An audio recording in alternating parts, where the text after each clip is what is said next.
Well, thank you all. Every gathering of Central College alumni is a family reunion.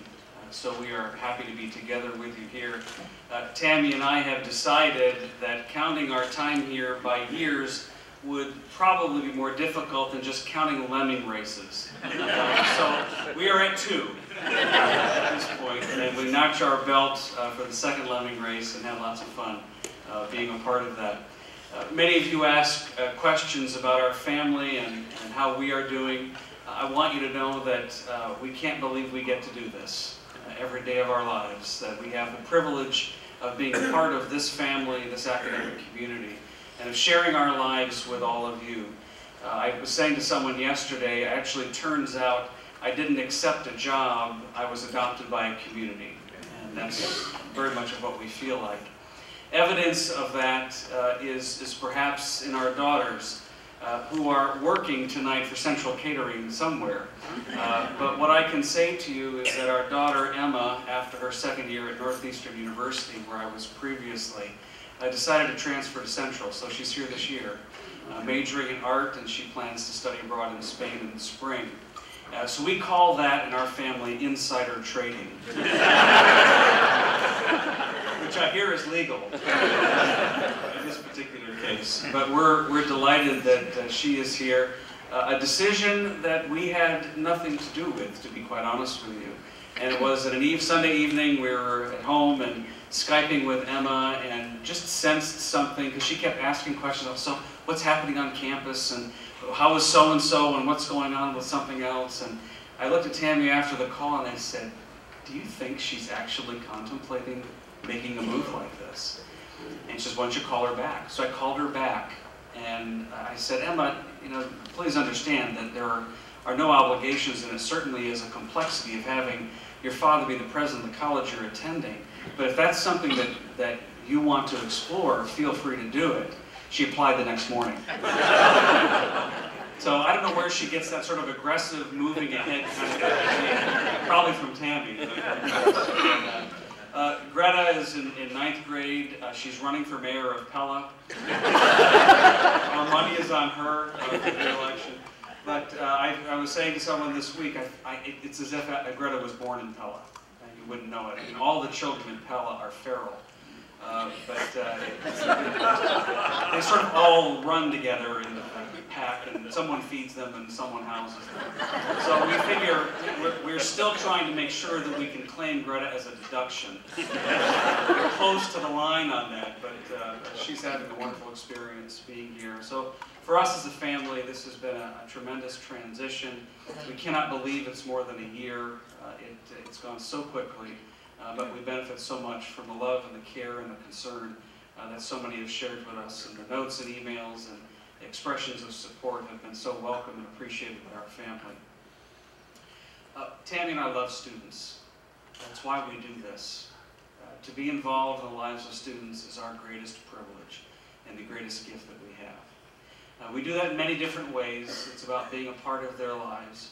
And there are some days when students we'll do things like miss chapel, and I want to say, by the way, the statute of limitations has not run out.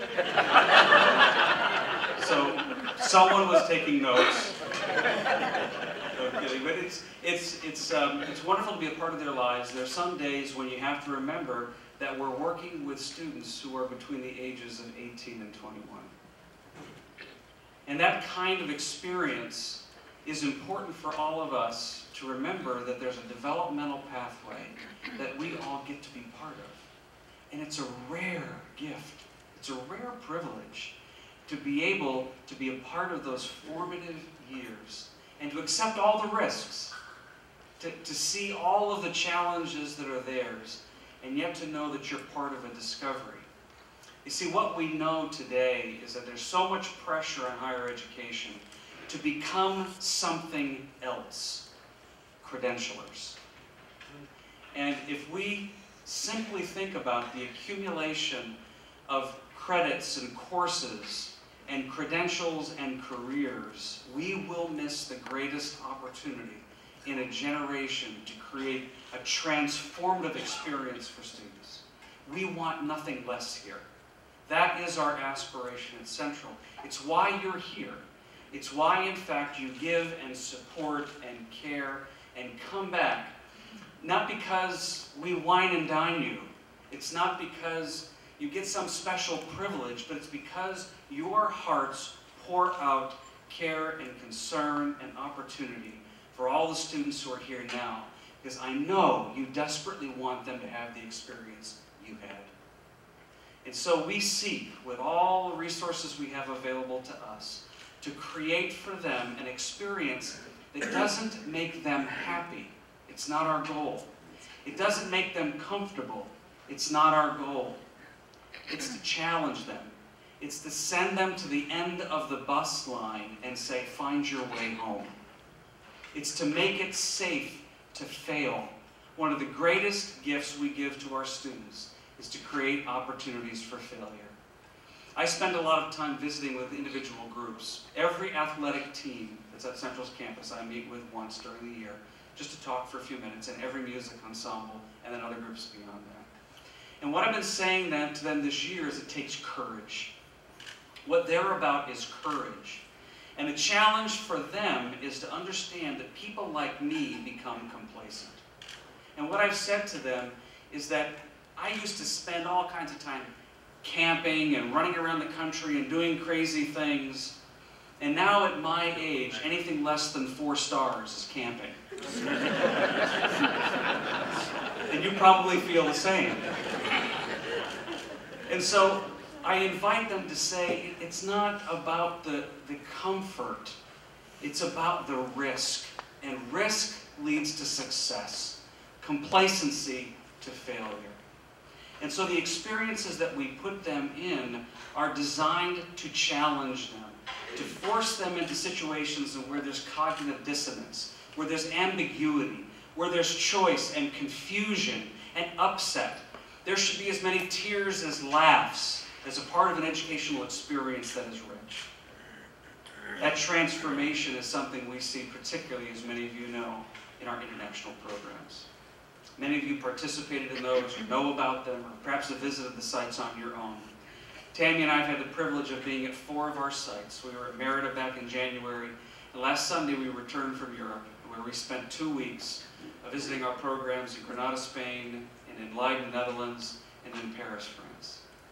And we were sitting with our students as well as students from our cooperating institutions, going through their orientation, helping them as part of the experience bridge into a very different world in which they're sent to the end of the bus line and have to find their way back.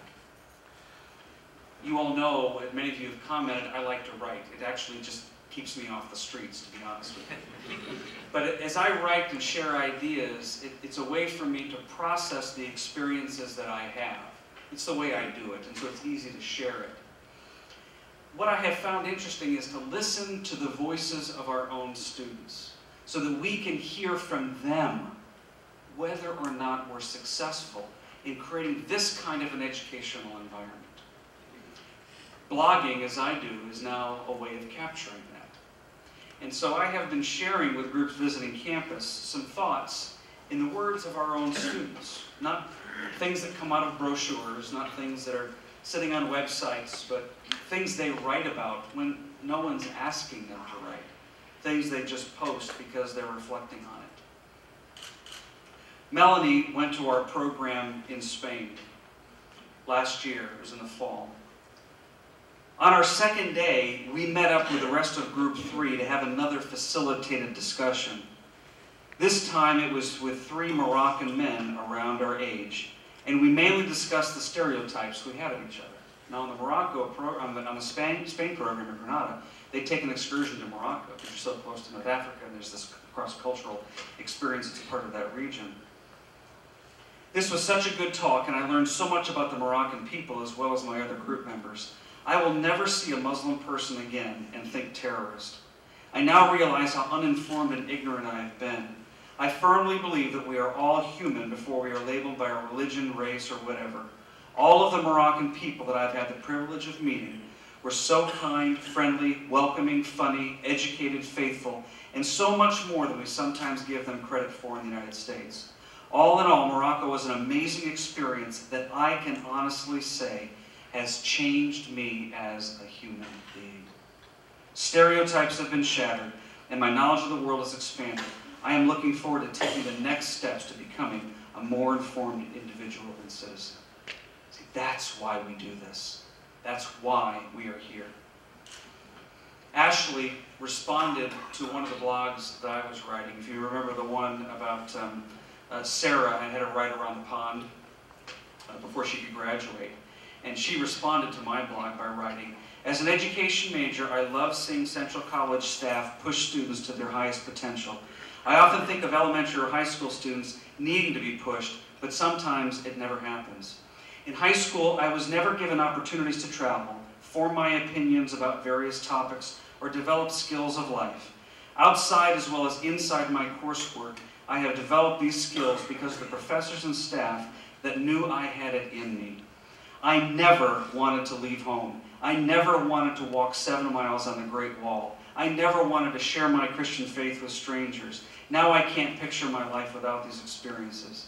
As I prepare to leave Central College for the semester to homeschool a missionary family in Niger, I think about all the times I thought my professors were just trying to make my life more stressful. Why did Dr. Streed pencil in a semester abroad? I'm not going. I'm going to get out of here as soon as possible and continue my routine life. She wasn't trying to make my life more stressful. She knew this experience was necessary in my development. I needed to see what it was like to leave Iowa. I needed to learn that routine actually isn't my forte.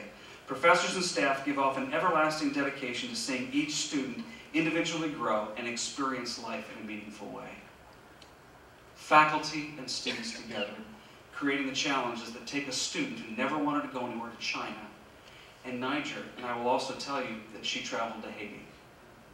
3 countries in 1 year, and seeing a different world. The last one, Liberty. Liberty lives up to her name. After 1 week of awkward moments, she was in our program in Merida, also in 6 countries last year.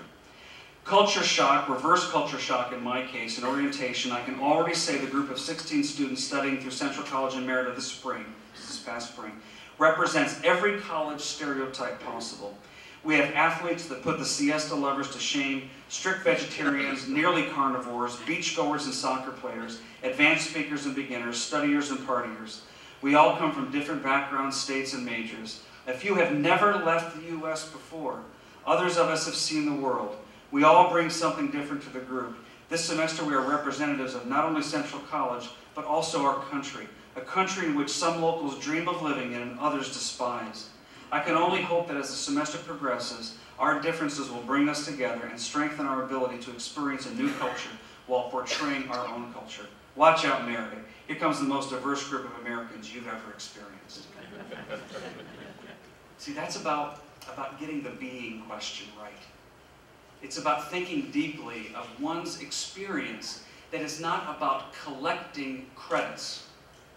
It's about experiencing personal transformation. The knowledge that we gain is critically important to the future. The economic futures that people have are incredibly important for their well-being overall. But what I will declare to you is something you have taught me, and that is that Central College is a family, and we are here to personally transform the lives of every student who walks across this threshold. My pledge to you is that I will fulfill your mandate for the future of this college. I thank you for your support, your commitment to this college. Your presence here means more than you know to all of us because of what you have done to make this college so great. Thank you.